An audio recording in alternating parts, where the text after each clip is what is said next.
So this is my January through May babies. They will be breeders next spring. And they're all in here together, both males and females, because Aquinas, who I had in with Katesh and never did anything, turned out to be gay, which is not working for me in my breeding program. And the first thing I thought was, I have a divided flight, and I took all the baby boys and put them in one side, and all the baby girls and put them in the other side, so they wouldn't bond with each other. Because once they pick a mate and bond with them, especially if they do it when they're really young, it's really hard to break the bond, and the hens will often reject many, many males, which is a pain in the you-know-what if you're doing the breeding program. But, so I thought, the first thing I thought when I realized that Aquinas was more interested in other males than he was in females was, I wonder if I messed up by dividing them up by gender starting from the time they were babies.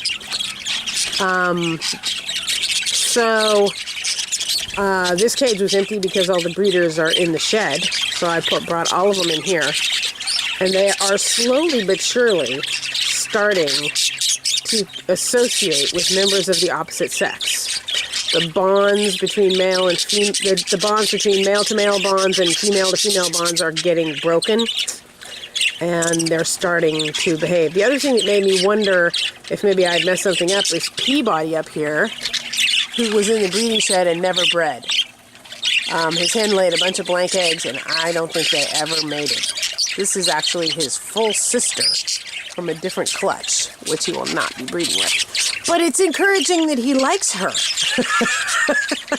So I started asking questions, and I was actually talking to a breeder that's been breeding for 40 years. And I started trying to describe my situation and said, I've been keeping my male babies on one side of the divided flight and the females on the other, and it's visually separated. They can't see each other because there's a piece of canvas. And before I even finished the sentence, he said, you're going to end up with a lot of gay birds. Okay. Point taken.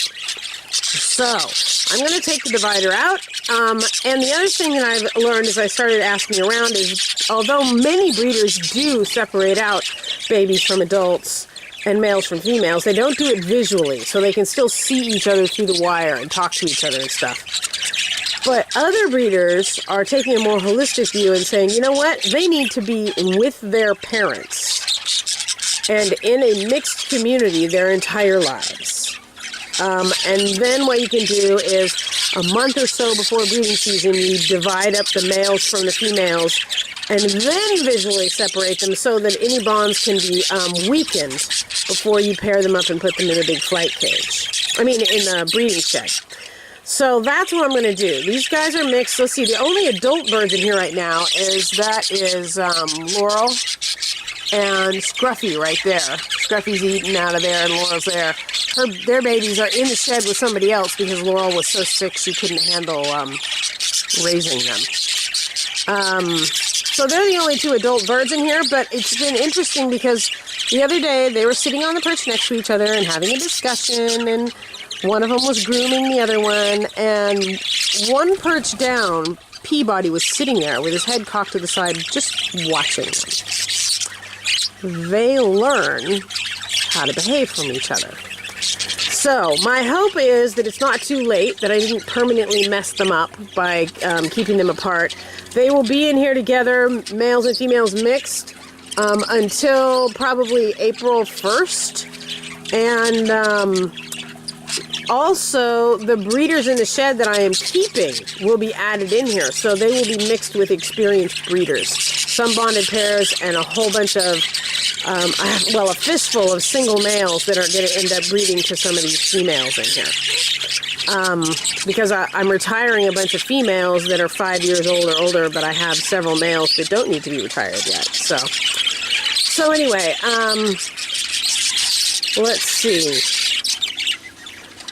They still spend an unfortunate amount of time, male on male, like those two, feeding each other. But they're going to figure it out. Is that a male? Yeah, that's a male. And here comes another one. See, they're behaving toward each other the way they're supposed to behave toward girls. This is not a good thing. But on the other hand, we do have some pairs starting to pair up in here.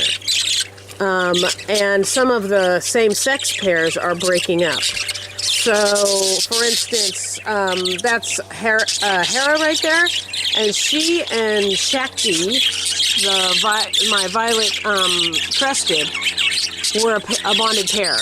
And the minute I put them in here, Hera rejected Shakti outright and would not have anything to do with her. And Hera has started chasing around Socrates, who is this lovely guy right here, and I'm thrilled because they are actually going to be paired for breeding next spring. In the meantime, Shakti right here, my crested female, that's quite valuable because she's reasonably sized, just moved right on to a different female. She's still not very interested in males, so we're working on it. But Peabody up here clearly likes his girls. This is his sister. He doesn't know that because she was in a different clutch. But and he won't be paired with her. But at least this is a male and a female interaction. So here's another pair right here. That is Skyboy and that is Persephone. And she chases him around, which is a very female thing for these birds to do. So I'm starting to see them behave like they're interested in birds of the opposite gender.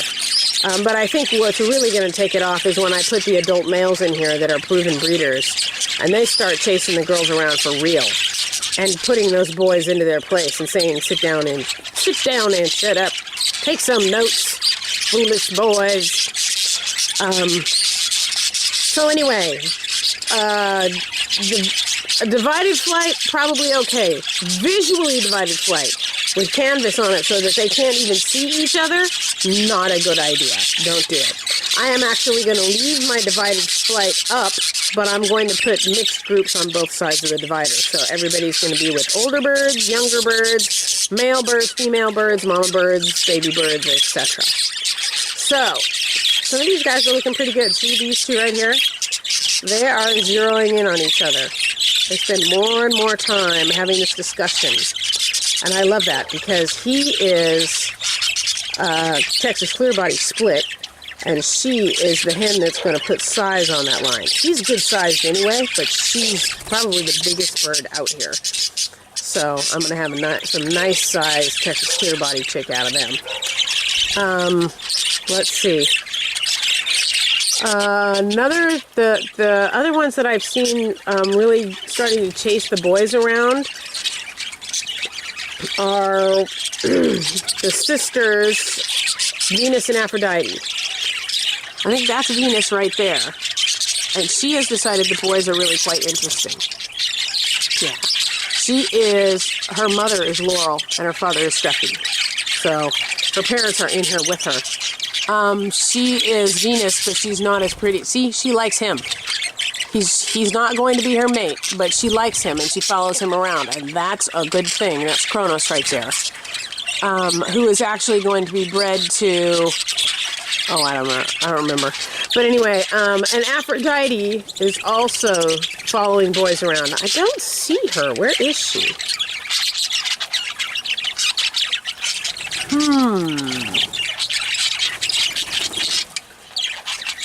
How could she not just... Oh, there she is. She's got her back to me right there. She's a cinnamon, big fluffy head like her daddy, Scruffy. She's a beautiful bird. She's starting to decide that boys are interesting too.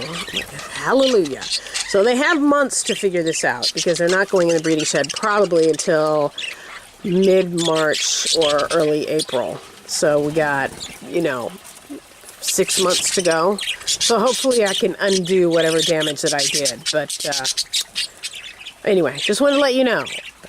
Visually divided flight cages, not a good idea.